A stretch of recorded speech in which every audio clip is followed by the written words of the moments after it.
Hello, all, and welcome to the Fantasy and Sci-Fi Fanatics podcast. I'm your host, Daniel Coolbaugh. Today, I had me a very special guest, James Lloyd Dulin. James, how are you doing today? I'm doing well. I'm doing well. Thank you for having me, man. Yeah. And for our audience, if you have not seen James in my first episode, I'll actually have that number and link in the description. It was a really good one. I think we both had a good time with that. Yeah. I learned a lot, I know. And we got to talk to James quite a bit about book one, two, and I believe the novella as well. So please make sure you go down below and check that out. But James, what have you been up to since last year, right around this time? The last time we chatted. Mainly doom scrolling. That's been the majority of my day. Yeah. No, I mean it's been busy. I've been working on getting the third book together as far as writing. Been working on some other projects and looking at the future. Uh, Mainly trying to keep up with my kids. I Amen. got a 3-year-old and a 5-year-old, and they keep me extremely active. So there's always enough to keep me going, you Yeah, know? yeah. I know that for a fact. I only have one. My wife just said that. She's like, "How do people have two?" I'm like, "I don't know. I don't know." Yeah, yeah. The fact I we don't get any know, and writing I done at have all. to. Yeah. Yeah, that's fair. That's what one of my friends. He was like, he's like trying to finish up. He's like same as you actually, like third book novella. He's like the fact that I get anything done at all. He's like I just consider it an accomplishment. I'm like Yeah. that's very fair. So, but that's awesome. For our audience who maybe have not, read No Heart for a Thief or checked out your series so far, do you mind just kind of Yeah. recapping, book one, two, the novella just a little bit before we get talking about book three? Yeah. My series is Malitu. It starts with No Heart for a Thief. It continues on to No Safe Haven, and then finishes up with Only a Grave Will Do, which is out June 24th of this year. And then you have Don't Bloody the Black Flag, which is a prequel novella. So the main story of Malitu follows Kalo, who is a recluse, who is kind of a jaded warrior who's abandoned his cause, and hidden himself away. And then he gets dragged back into all of the mess of this war between a colonizing force and a rebellion in his homeland, that he's been trying to leave behind because he really messed up a lot of things in his past. But he gets dragged back into it when he saves this young girl from some Imperial soldiers, and he is in an effort to try to stop her from committing all the sins of his past and doing all of the ish and doing all the things that he did in seeking revenge. He decides to train her, but he forces her to listen to his story. And so he tells her about his past and the ways that he became this renowned warrior who then just ended up vanished. And so that's what you get in these books. You get this play between the two timelines of this mentee mentor relationship between Kalo and Tan in the present timeline, and this tale of how Kalo became who he is in the past.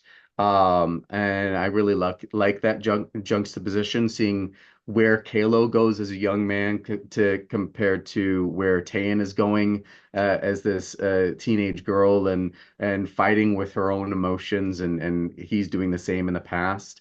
Um, and so you see that through the first two books, and that rounds out in the third book.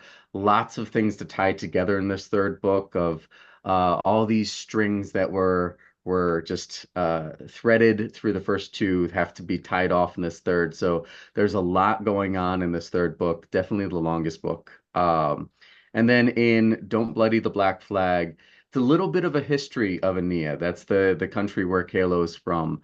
And he it's a story about this woman who is surviving war in her country, and she is trying to bring together the different nations to have some peace accords.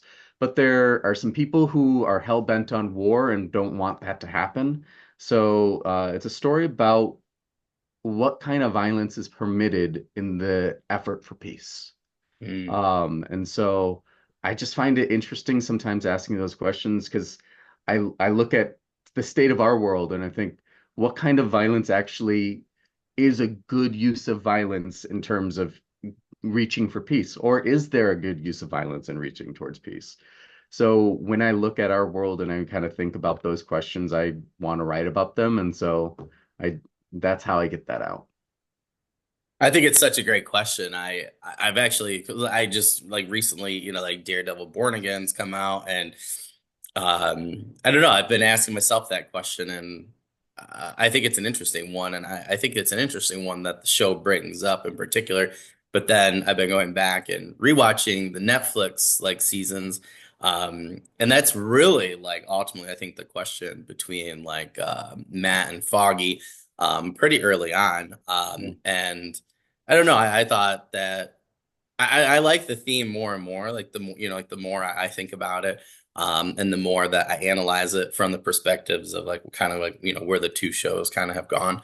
But I do think it's a really interesting question, right? Because um, my friend was like, well, I think Matt's a necessary evil, or the Punisher or whatever. But then even those two, right? Like yeah, within the show, I think they get did a good context in season two of even showing those different shades. So it is just such an interesting topic, right? And one to analyze.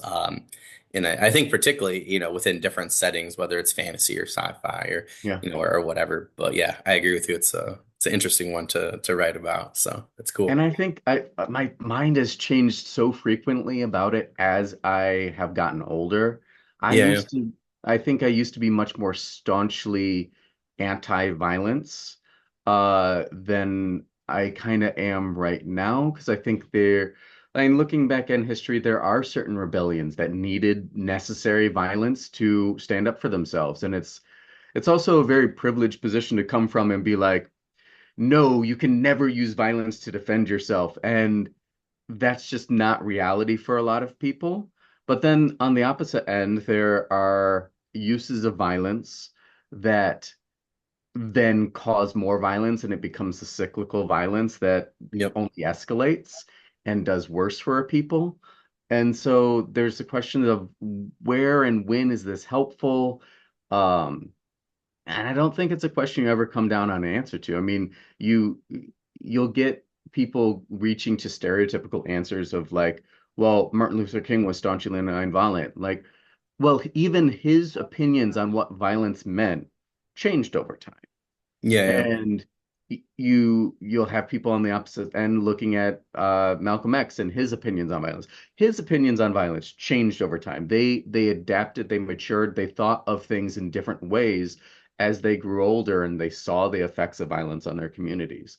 And I think in that we're always going to have those questions because oppressive forces have never bothered to ask whether or not they should do violence. They just do yeah, violence. yep, And so to take away a possible reaction is just saying, okay, you have to outthink, outmaneuver, outplan somebody who's over-resourced and willing to do violence, but you can't use their tools.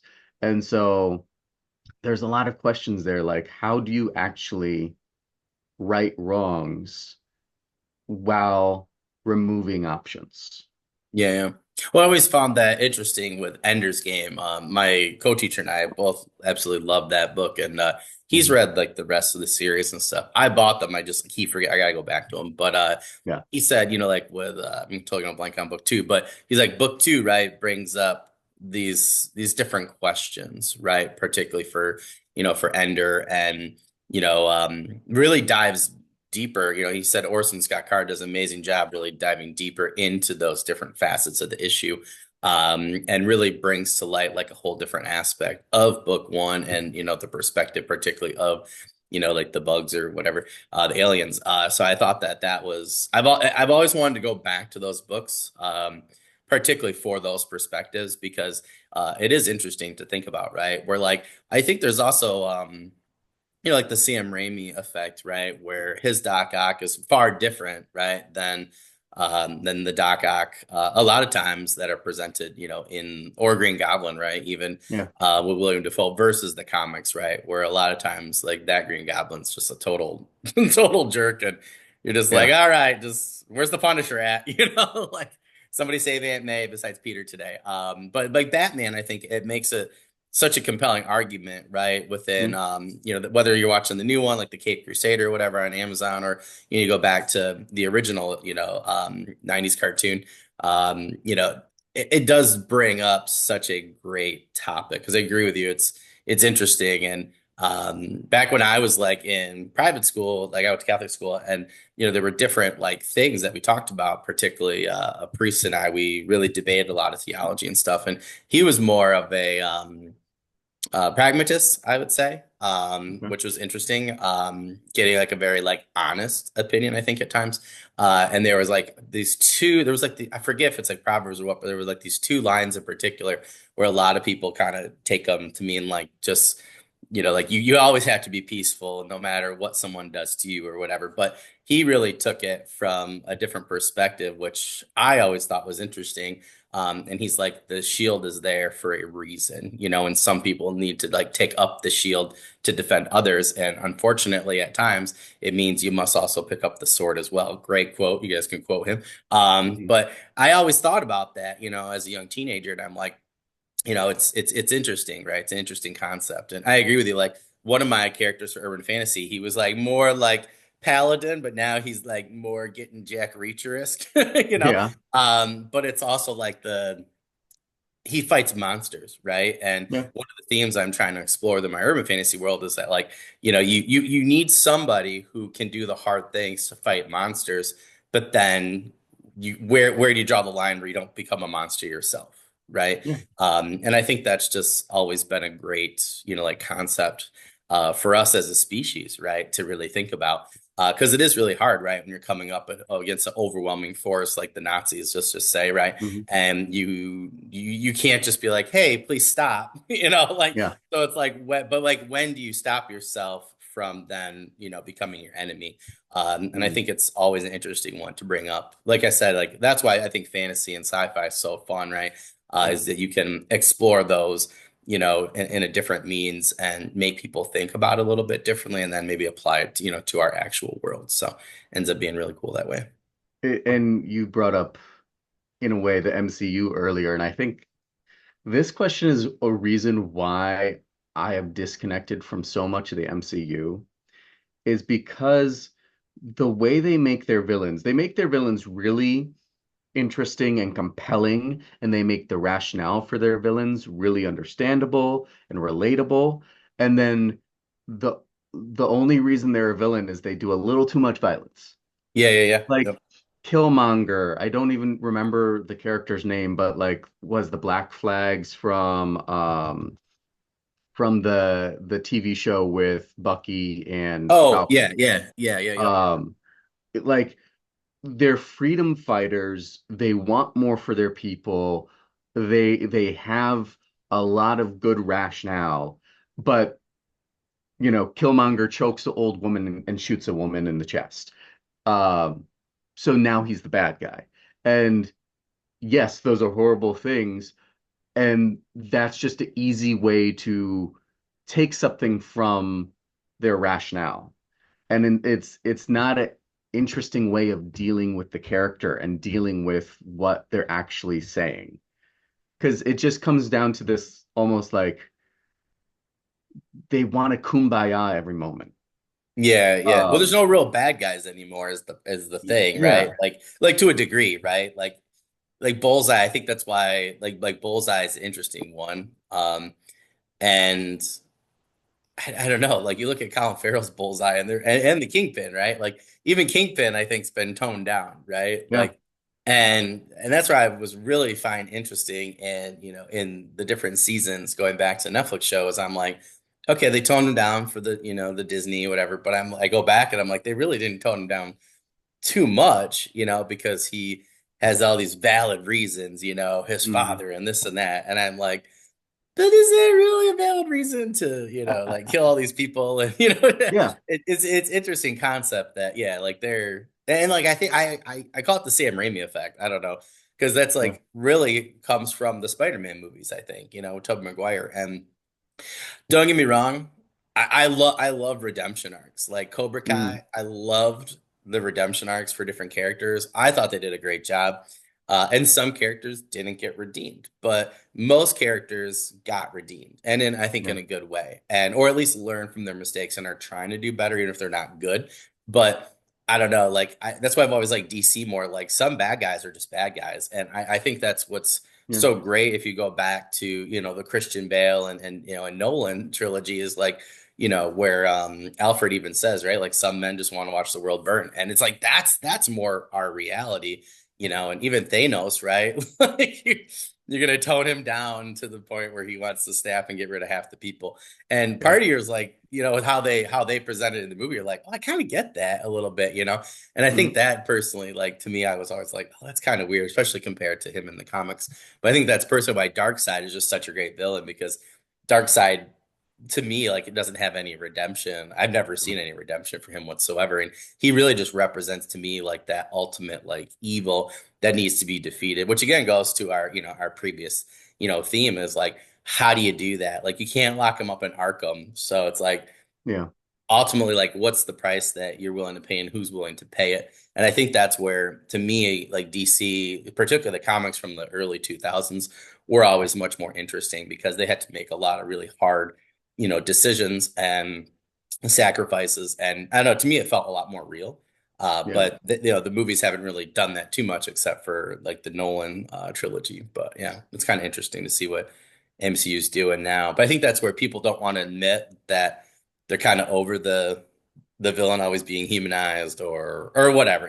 Like I don't Yeah. know. I'm not like I don't need the villain to not be human, but I need the reason that I dislike them to be Yeah, a yeah, little yeah. bit more palpable than just like a couple decisions that they make on Yeah, screen. yeah, yeah. Yeah. Like Yep. I think they have a problem of always their villains have a better argument than their heroes. That's the good way to put it. Yep. Yeah, yeah, yeah. And Yep. their heroes are just like, let's keep the status quo because it's Disney and that's what Disney wants. Like Yeah, the yeah, yeah. themes are lost because the heroes have a worse argument than the villains. Yeah, yeah, yeah. Yeah. It's interesting, and I think that I just was talking to a friend of mine about this. I think you put it better than I did, but that's the thing is like what's kind of driving me nuts recently because I people are like, oh, it's burnout. I go, I think you're having burnout from that. Is that there's an imbalance between the two. But that's where like I have found solace, and like I said, going back to the original Netflix Yeah, Daredevil, where it's like it's very different. And because that's not that wasn't what their goal was, right? Their goal was to show how Matt is struggling with his own demons, but trying to get rid of them in the city itself, particularly with Kingpin and that whole crew and everything. But I don't know, it's interesting. I've read a lot of books recently where a lot of people have done I think a much better job of really like showcasing villains. I've been thinking of that myself, right? Like with how I'm writing villains and stuff. And I think you need to be able to connect with them, but I also agree with you. I think there needs to be like the hero needs a better reason to stop them than a yeah, villain does to try and destroy the world. So I've been reanalyzing that a lot, particularly with like D&D and stuff like that. I have like a D&D party that I'm writing about, and oh I yeah, keep thinking with the villains, I'm like, what's like their main objective, and is it deeper? Like, is it deep enough for you as the reader to want the heroes to stop them, or is it the Disney effect, as I'm going to start calling it? But yeah, I don't know. Interesting topics and themes, I yeah, think. But so, and just in terms of Only a Grave Will Do you mind just kind of giving us just like a quick blurb of that, just so like our yeah. listeners know, what the book's about, just in general? And I think that I touched on that a bit, but it's it's Kalo's story. It's the start of Kalo and Tan's journey together. So Kalo is a renowned warrior who has kind of vanished from the rebellion he started, and he's been hidden away for 12 years. And then he comes across this girl and decides against his better judgment to get involved. And that brings all of the consequences of his past to bear. And he has to face that in the present while also sharing what brought him to where he is in the past. And so you see these complicated relationships. It's really an intimate story in an epic world, is how I like to describe it, because you're really getting this intimate perspective on Kalo and Tayan and those key characters around them. Um, and it's not about the epic battles and like overthrowing the empire immediately. Like they're just trying to survive and have a life and trying to figure out what it means. What does it mean to be who you are when everything of who you are is being colonized and stripped and changed? And how do you fight those small battles? How do you be a person when so much of your personhood is being attacked? And then how do you just physically survive? And so it's a smaller story. No Heart for a Thief is a much smaller story in an epic fantasy world. Sorry, I'm really trying to also on this podcast do a show not tell mentality. So you said a Yeah. lot of great things that I could have said, but I think you did a much better job of selling it because of your books. But that leads me to some follow-up questions. So Yeah. I just again, if people have not seen our first interview, I know we Hmm. talked about this, but I don't know. To me, like, and I've had quite a few people keep referring to No Heart for a Thief. Like, you got to go back and back. I'm like, I'm trying. I'm so behind with reading right now. I'm like, I'm just trying to survive. Yeah, So yeah. it's on my list. Like I'm trying. But I've had quite a few people, read it and then, recommend it to me. I'm like, I have all of James's books. I'm like, I'm getting there. I'm slowly dwindling down. I'm like a year behind for my podcast, but I'm getting there, guys. But I just find it interesting that that was one of the main things that a lot of people have touched on who have communicated with me. And I keep referring them back to our first interview. I'm like, keep sending it out to them. But they've mentioned that they've really enjoyed that perspective of, like I'm not trying to be critical of anybody, but after a while with like like 90s, early 2000s, I would say, or mid 2000s, a lot of fantasy was like, more of like the empire like needs to be destroyed kind of thing. And Hmm. I think that's where a lot of people, at least what they've told me, felt disconnected. That's how I felt, right? Versus going from your character's perspectives within that setting, right? And then really, like if the empire falls, it really depends on, how the people are interacting or what's happening to them. Yeah. And to me, like, I feel like more people have connected with with your books because you've gone from, that approach is like, here are these characters, and here are how they're interacting, within this environment, within, this empire, having these feelings, but trying to survive. And a lot of the story, right, spurns from that versus, Yeah. like bottom to top versus top to bottom. And I just think that that's where more people are connecting, and enjoying, your story and books similar. So I just Hmm. wanted to point that out to people that keeps getting referred to me, particularly book one, because of the way that you went about it that way. So I'm just kind of curious for people who have not seen our first interview, how did you decide to kind of tell your story from those two perspectives? And I think a lot of people are still really enjoying the mentor mentee aspect and Hmm. having that relationship. But I'm just curious at why you went about it that way versus some of the other areas that you could have entered.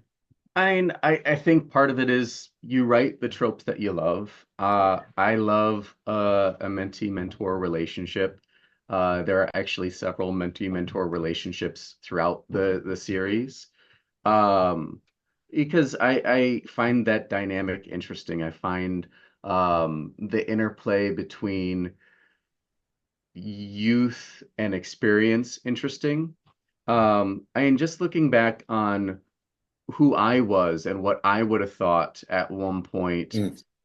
even today, compared to what I feel now. Like in some ways, I would have been more rash to make decisions about the kinds of things I'm going through. Yeah, I would have been more effusive. I would have been like more explodey in terms yeah. of responses to things. Um, and now I'm a little bit more pragmatic. I have different experiences. And so I find that interplay between youth and experience interesting. Um, and especially as I grow older, the the the side of it I relate to more is changing. Yeah, yeah. Because we've all read those books as kids and been like, uh, frustrated with the mentor character who's not giving enough information and not respecting the younger character enough. And then now I'm feeling on the other side of him like I see why there's a push and a pushback on this want to be adult and this want to be free and to make your own decisions and have all of this choice and power and so I find that interesting. Um, so I think it goes back to I didn't have a huge plan when I was writing the first draft of this book, of No Heart for a Thief. I I wanted to see if I could write a novel. And I had been writing for a long time, but I'd never tried a novel in this way. And so I thought, I'll give it a go. And so I leaned towards the things that I wanted to explore, and I built around that. And it was a horrible mess at first, and then it became a little bit less of a mess over time with every draft.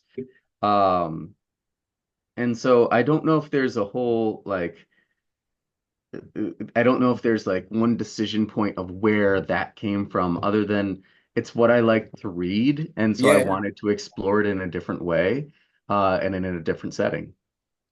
I mean, I think that makes total sense, though, Yeah. and I think sometimes when people, particularly for book one, or their first book or project, where I think a lot of people like, I've been interviewed recently, they're like, yeah, I don't know. I just did the thing. And that's just Yeah. how it worked out or whatever. I'm like, no, I'm like, that's totally fine. And I find it interesting, like reading Andy Ware's Project Hail Mary, and he tells the story far differently than I was anticipating, and it's got me thinking of all these different ways, that I could tell a story, and I've thoroughly enjoyed it. It's very different, but it makes total sense, and yeah, I've enjoyed it. But it makes me think of how I'm telling a story. But I also think that however, like you just said, I think it makes sense because we have a lot of people that are just starting out here still a journeyman's podcast, as I like to call it, whether people are getting out their first book, second book, third book, fourth book, even, right, or Yeah. project.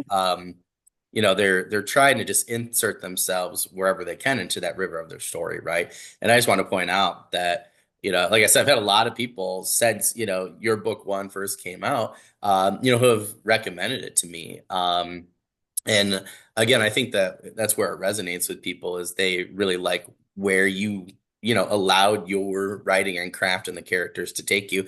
And I think sometimes people try to force the river to go one way or the other, right? Instead of just Yeah. kind of going with it. I know that's where I've been struggling with my fifth draft for my novellas. Like, and now I'm just like, I'm just kind of just going with the river, if that makes Yeah. sense, and just kind of letting it take me where it will. So I think that's just a good point. I don't think there always has to be this, I think sometimes when I ask that, people think there has to be like this higher level thinking question. And Yeah. like sometimes it's fine to just be like, that's just how I did it. That's what worked. And I think that helps people out, is those, like when students ask me questions, I just tell them the answer. You know what I mean? Like I'm like, I just tell them the truth, and Yeah. sometimes they're like, oh, I would have thought you would have said something more complicated or more educated or whatever. I'm like, nope, I just tell you how it is. So I think in writing, right, sometimes I think a lot of times that's more beneficial than, the writing answer, if that makes sense. I Yeah. think just going off of people's experiences is a lot more helpful because that's really what we know, right? Is like whatever it is our experiences. And if that's the right answer, I think more people will be more confident in what they're doing and we'll get better stories out of it. But And let's be honest, like writing is we're just playing with our imagination. Mhm. That's the extent of it. And Yeah, yeah. you can intellectualize and you can talk about the craft and all of that. That's just adding tools into the sandbox Yeah, yeah, to yeah, play totally. with. Like I it's still fun to play around in these worlds. It's like it's that's why I write. It's not Don't get into writing for money because it's not going to be there for most of you. Yeah, yeah. Uh, don't get into it for the accolades or the boost to your self-esteem because that's going to take a hit.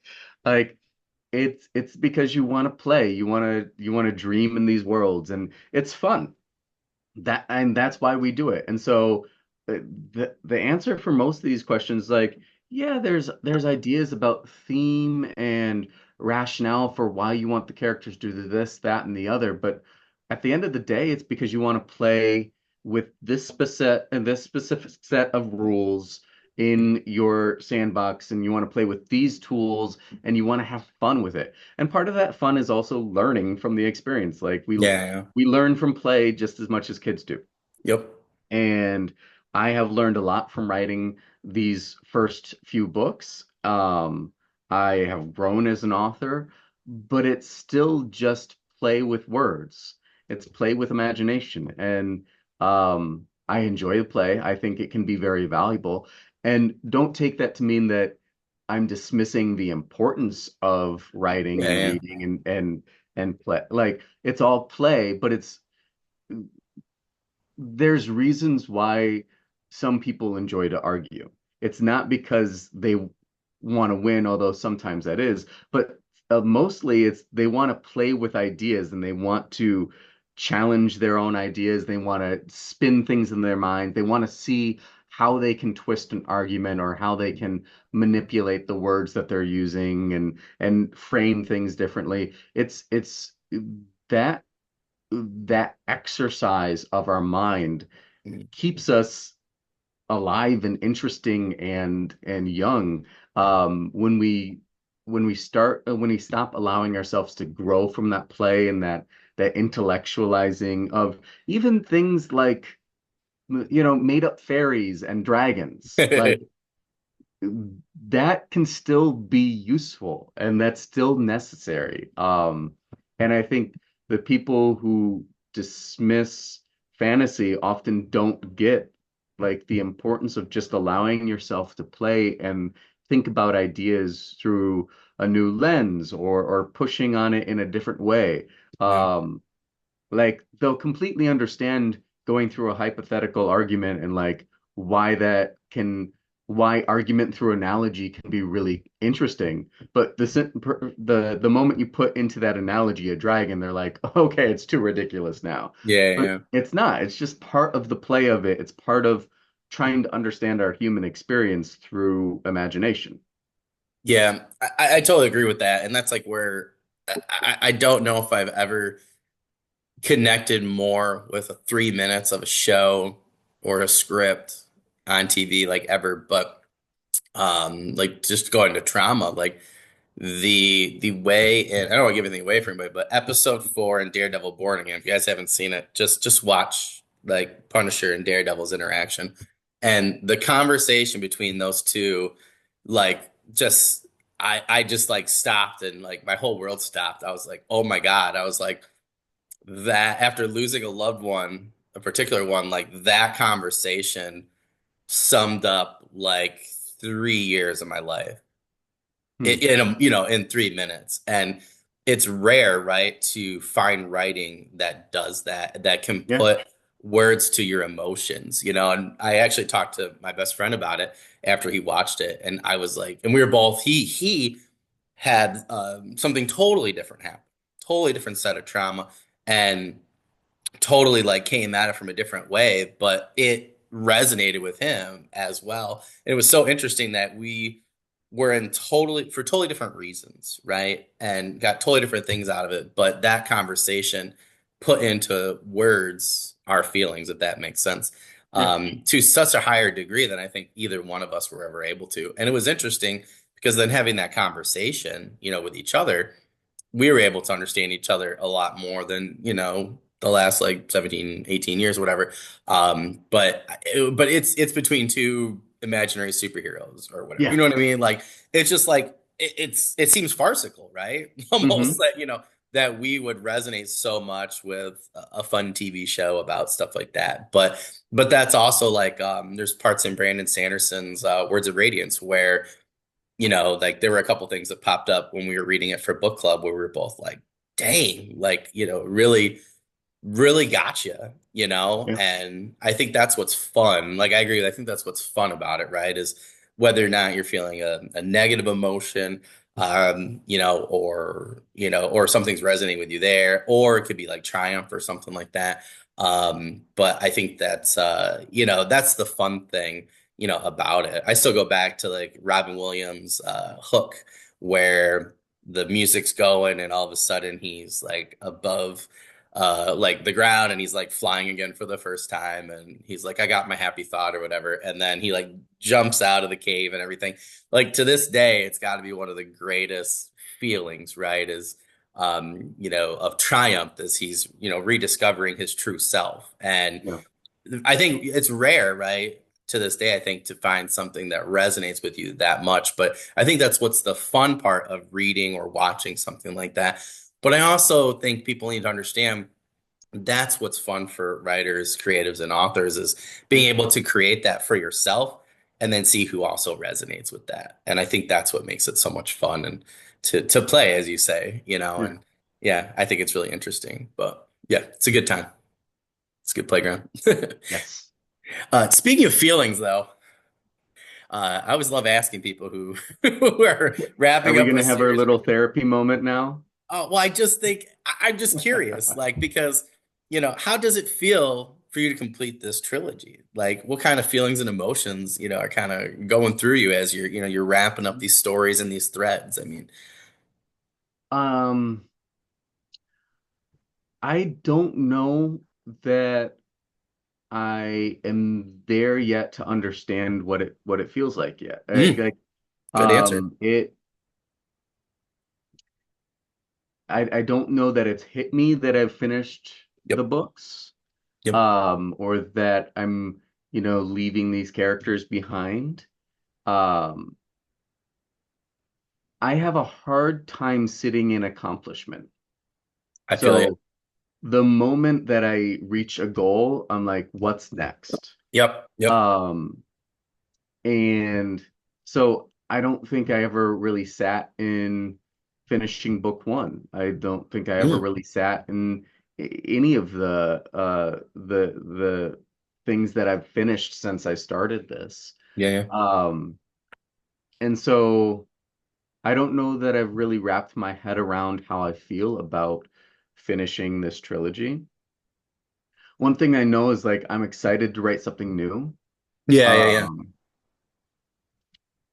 the hard thing about writing um a series, and especially when you're only writing that series, is that it doesn't stop the other thoughts from playing around in your mind. Because I will never not be thinking of different stories to tell myself, Yeah. Yeah. Yeah. or thinking like, oh, I like that. That should go in a story somehow. And then in my, doing a meaningless task or something, washing dishes, having just the thoughts kind of play in my mind and wrapping a story around it. Um, like that will never stop. So the act of working on a series and only focusing on that series is an act of continually trying to shut off those other thoughts and hone in on a task, which is probably the least fun of it. Like it's enjoyable to write. It's a lot of fun to do, but then the reminder of like you need to keep it up. You Yeah. can't stop. Like there's uh you can't go on these tangents. That is the difficult part, I think, for me.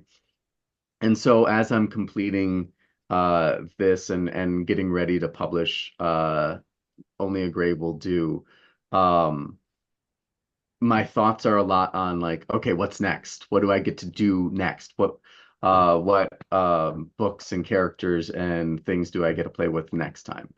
Um, and so that's a lot of where I am. Yeah. Um, and that's probably distracting me a lot from thinking about any kind of feelings of like accomplishment or joy or even like a little bit of sadness and loss at leaving these characters behind or yeah, I think I'm kind of too focused on other things to let myself understand my feelings on that right now. Yeah, yeah. So, ask me next year. I Um, definitely will. Yeah, I yeah. think it'd be because this is like my blog, right? To not Yeah. really for me, but to I've always meant this. I love coming back to authors like you, where at different stages, and like I've had some people on like 3 or 4 times now, from season one, to now, and I have some people coming back, for those kind of things, and I always find it interesting to kind of to check in with people.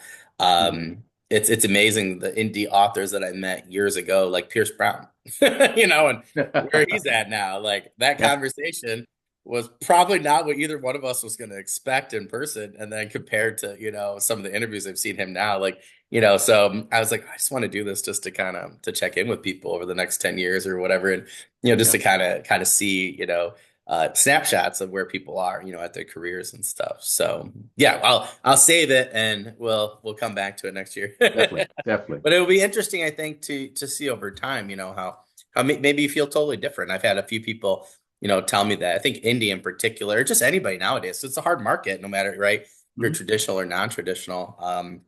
My current episode out with Sophia Slade for her book Night Strider, like that's what her and I talked about, is that like you just kind of have to just rock as much stuff out as you can and do as good of a job nowadays, right, and get in front of people as often as you can. So I don't think a lot of people get that time to look in retrospection of those things. So but it'll be Yeah. interesting, I think, to see if you feel a little bit differently next year. It'd be kind Maybe. of kind of cool.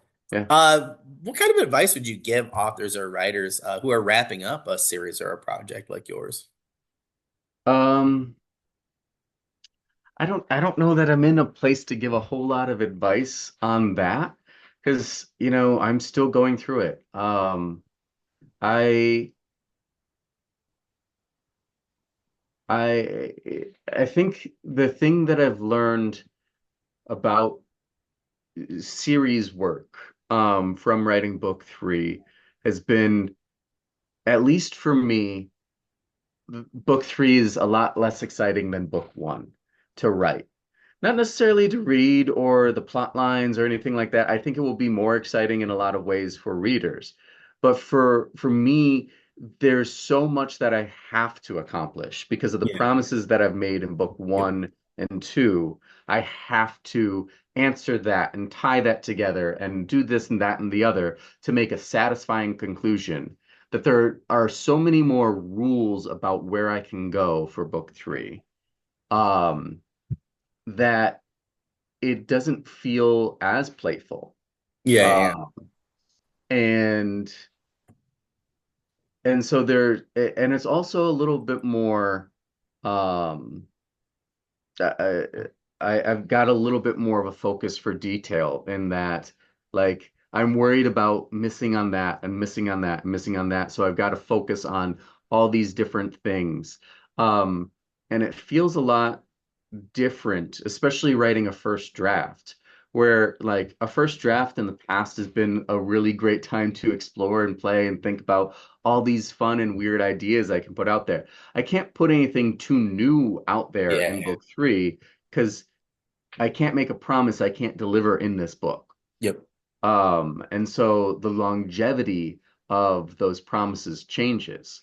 And I think in this and what I did, I made it even harder on myself because I made promises from two different timelines that have to tie together. Yeah, Uh, yeah. and so that even makes it a little bit more complicated. So I found that writing book three was a lot different from me than even from writing book two, because there are some promises that I knew I was going to fulfill in book two, Mm. but a lot that I still built up and changed and developed and set up for a third book. Whereas there's no setup in this book. Um, there's there's only concluding notes for a lot of things. Um, and so it's a lot different writing that third book. So it makes me very excited for getting some new stuff started. Yeah, yeah. Um, I've also written some small things here and there, just to play around with new ideas. So, some shorter stories, which have kept me energized. Hmm. Um, but as far as advice goes, I don't know. I if I were to advise myself, you know, when I started this, I would have taken more of a Rob J. Hayes approach of um, lots of even a couple different series at a time, kind of doing one book, then Yeah. the other, and coming back to different series so that it keeps things a little bit more energetic and it's a little bit more exciting to return to the world that you left behind Yeah. two Yeah. books ago. Um, I don't know how well that works for an indie rollout, but it from a just entertaining the author's mind, that I think is a lot more enjoyable of a process. So I might do that in the future. I might start a new series and then the next year start another one and then jump back and forth between them until Yeah. Yeah. they run out. Um, but that variety was missing, I think. Mm, Um, it's interesting. and so, yeah, I don't know if that's good advice, but that's just kind of where I'm sitting right now. Yeah, yeah. I actually think that everything you just said, I think could be labeled advice, like even if you're not telling someone to do something. Again, I think it's about experience. I personally, I was struggling just trying to get through. I can't just do one project at a time. There are days where it's a slog. You know how it is Yeah. as a father, it's great Yeah. being a father, but there are just some days like, oh my, I don't know if you guys can see, but I actually have a really nice black eye from my son from Thursday. Um, painful yesterday, Saturday. And I literally had an event and I'm like, nobody like said anything to me. My wife didn't, and I didn't notice before I left. So I was at a very professional event looking like a boxer. I came home and she was like, oh my God, you're on. And I was just like, cherry on top of the week, Yeah. and I didn't get anything written. So today I have to do all of my hours or all of my minutes for the week, which aren't a lot right now, but I'm trying to be honest with myself and keep myself on a training schedule, so to speak. I just do better that way. But I probably won't today go right into my fifth draft for my urban fantasy. I haven't done anything since last Sunday. I'll actually probably go into one of my D&D stories because those are fantasy's easier for me than urban fantasy. I'm writing a little bit of military fantasy in my urban fantasy, and that's really difficult for me. So I'm going into that river of writing at a really easy spot, and I'll go in and I'll probably Yeah. get 30, like 3 or 4 sprints done, and then I'll take a break. And that warms me up. So then I go into the harder stuff. So I've been doing that ever since last year when I forget who recommended it to me, but one of the authors on the podcast. And I don't know, that's been working for me. And that's the only way that I've been able to get anything done. That's how I've been reading lately too. I'm usually a binge reader or watcher, but I've kind of gotten out of that now, particularly for reading. I have to mix it up. So Yeah. doing that with reading has reinvigorated my reading, and I have to say it's definitely the only way I've gotten anything done this year for writing. So I don't know. Again, I think, like you said, right, as we get older, things change, right? That might Yeah. change for me, after I finish this, novella. Maybe I feel like I want to go right into the second one. I actually know most of what's happening in the second one, so I might just go in and just finish it in 10 days. Like who knows? But I think, again, going for, what works for you and listening to people like yourself. And I listen to a lot of podcasts. My wife and my friends tease me. I barely listen to the radio anymore. I Yeah. just throw on a podcast because I just want to, I never know when somebody says something about their experience that makes me think differently. So even I think if it's not advice, right, I still think hearing what people are saying could be your own advice, depending on, how you reflect on it. But I think that's I think just in general, where you're at in those questions, I think other people might have them too. So I still consider that really good advice, just listening from Well, other thank people's you. experience. Um, I am curious, like, is there like a character or maybe something that you are gonna miss just in general, or maybe like of the world, or maybe themes? Like, is there something about, these books and this world that you're like, I'm really gonna miss this? Like, I know now, like, that's something that I am gonna miss writing about them. I think that I'm gonna miss, Kalo is a character that is really close to my heart. I think There are a lot of things where I read and the main character is not my favorite. Like Oh I yeah, yeah. prefer the villain or I prefer this side character Yep. that. And the main character feels more bland or just like an open spot for the reader to fill in themselves. Hmm. And that's not necessarily a critique of the books. That's just, sometimes that's the design of the book.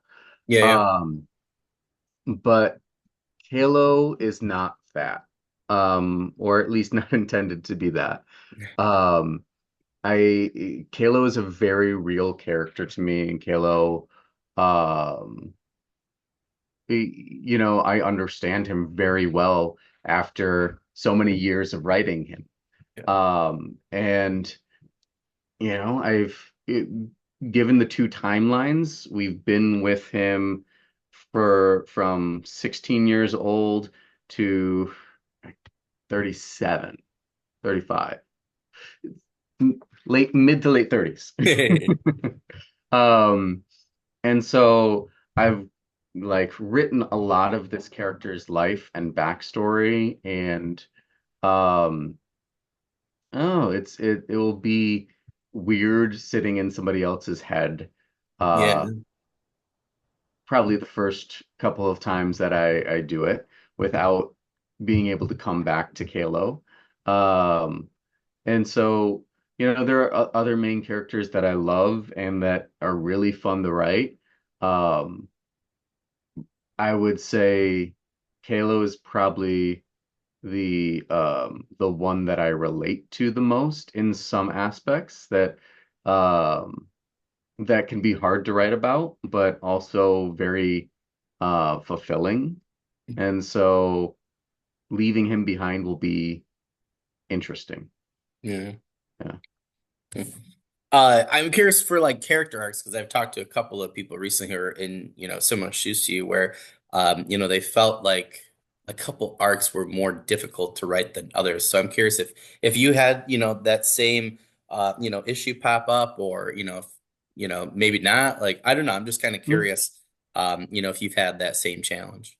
And completing arcs is, I think, always hard because you want to land in a satisfying Yeah, yeah. position. Um, I would say that Tayan was a harder arc for me in this third book, especially because in the first book, she is kind of this spitfire of rage that is cooled down a little bit by finding somebody she can rely on. And in the second book, a lot of that is stolen away from her and her rage is just amped up and her worldview is just sharpened. And then a lot of that is stolen away. It's like it's this idea of violence is really explored through Tayan a lot. Um, Her lust for violence is very high in book two. Mm, And then her coming to understand that just wanton violence is not going to help her. It's not going to cool the rage. It's not going to do any of that. Um, in book three, she then has to figure out how to still fight battles, how to still be um, rebel against this empire while understanding that it can't be about rage, it can't be about vengeance, it can't be about herself. It has to be about those outside of herself. And that's a hard thing to do, but it's also a very adult emotion, and yeah. she's 15. And so she has to still feel like a 15-year-old while trying to understand that everything that's been stolen away from her can't be the drive for her trying to do something for her people. Like her people have to be the first thing that come to mind, not what she's lost or her rage or her personal vendetta. And that's a very mature thing to ask a 15-year-old to do. Yeah. And so trying to balance those two things of making her feel young enough, but also making her struggle with that point of contention in her mind. Um, that was I found it a little bit more difficult to land right, Yeah, yeah, and kind of balance those two ideas. Um, I think I got there. We'll see from the reviews. yeah. Uh, but I think Taeyeon was a harder character to write.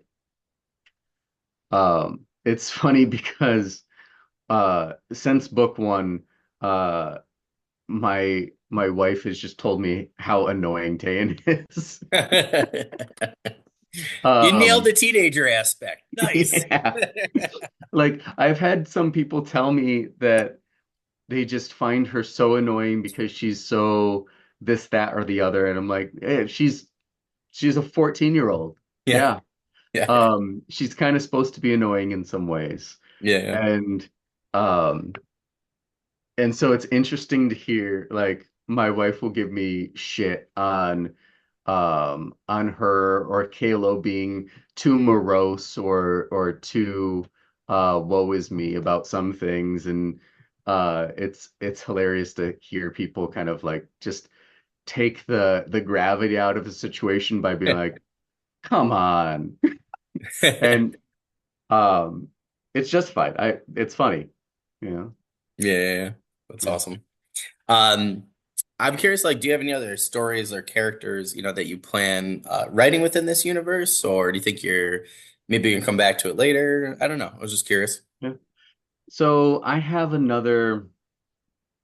um I have another maybe series trilogy, I'm not sure how long it would be, um that I've thought of in this world. Oh. It's not 100% plotted out or anything, Yeah, but I yeah. have some ideas for characters and where the plot would go and what it would involve. Um it would be more focused on uh the gouged homeland, so the empire. Hmm. Oh, Um, interesting. so it'd be going back there a little bit, and uh, I think it would be really interesting. It would be Yeah. dealing with, this first book deals with a lot of colonialism and racism and things like that happen. It's very reflective of world history, though not pulled from any one specific example of colonialism, kind of an amalgamation of things that have happened through colonialism. Um, you know, those empires back home were never doing all that great if you looked into the Yeah, yeah. crevices. Yep, yep. And so I have some ideas about how to explore those aspects, um, and kind of continue some of those threads in different ways. Um, so I don't know. I don't know when I'll get back to it, Yeah. but those ideas are definitely percolating. Oh, that's cool. I, Yeah. I I know somebody recently who was doing I would say something similar, like where they but it's like sci-fi, but like they were doing this, like these types of themes on one planet, but then they really wanted to show like that a lot of these themes were overarching and the multiple perspectives and from what him and I talked about, I was like, oh, that sounds really cool. I was like, because it really is as a history teacher, right? Like it is, I think, interesting to really look and and see why some people over here are acting the way that they are because of Yeah. stuff that is over there and those issues, and because I do think it's more overarching. So yeah, I don't know. I think that sounds really really interesting. I know we're wrapping up on time, but just want to make sure we have time if you have any other news updates. Any other current projects, anything like that you can share with us. I know some people have been going to the final question here, the final minutes to see. So feel free if you need to say anything again. That way they know for sure what you have Yeah. going on. But yeah, anything else you can share with us before we head out for the day? I really at this point it's just the release of book three of Malitu. It's Only a Grave Will Do, out June 24th. This will wrap up the Malitu series. It will bring together both Kalo's past story into the present and wrap up all of that tale of Tayan and Kalo's journey together. Um, there will be some really sweet moments, some really bitter moments, and hopefully it'll all wrap up in a satisfying conclusion. I think it is. I'm really proud of these books. I'm really proud of how they came together. Um, I think these characters are well lived. If you love living characters' heads and really getting to know them and having some intimate experiences with who those characters are, thinking, characters a la Robin Hobb, although to compare myself to amazing Robin Hobb is, a lot. But if you love things along that vein, I think that you will love the Malitu series. Um, I think that I've tied a lot together. There will be some things that fans of the series will be surprised to come back, and will be happy and sad and all those kind of things to see where things tie off. Um, I'm excited to see the reaction that people have to this story. I'm also excited to get into some new things. I've been writing some shorter form content. I've also been working on plotting for a new series that is loosely inspired by the world of Arcane. Oh, Um, cool. so I'm really interested in trying to explore a more urban fantasy, but in an epic fantasy world.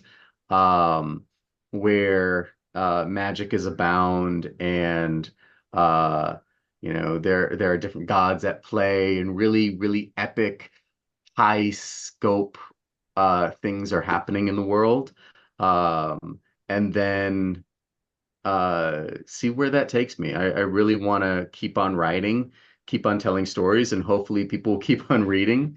Yeah, If not, I'll still be writing and I'll just, be writing for myself. But I'm really excited to see where more stories can come and go and what conversations we'll be having with cool people with you, like yeah, you. yeah.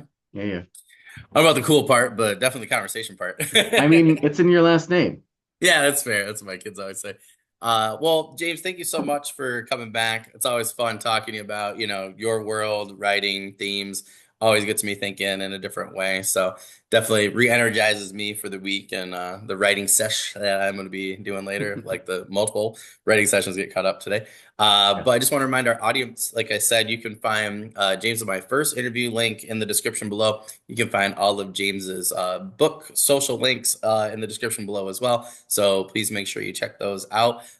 James, thank you so much for coming on. I look forward to our next chat. Like I was Yeah. saying, before we got on, a couple days ago or a week ago, whatever, like as soon as I can, we'll meet up somewhere in person and We have need some to. fun really soon. So I look Yeah. forward to that. But other than that, anything that you need, for the launch, just send to me ahead of time. Let me know, and I will get it out there, and we will do our best. So, but other than that, hope you have a good rest of the day, my friend. Thank you. You too, man.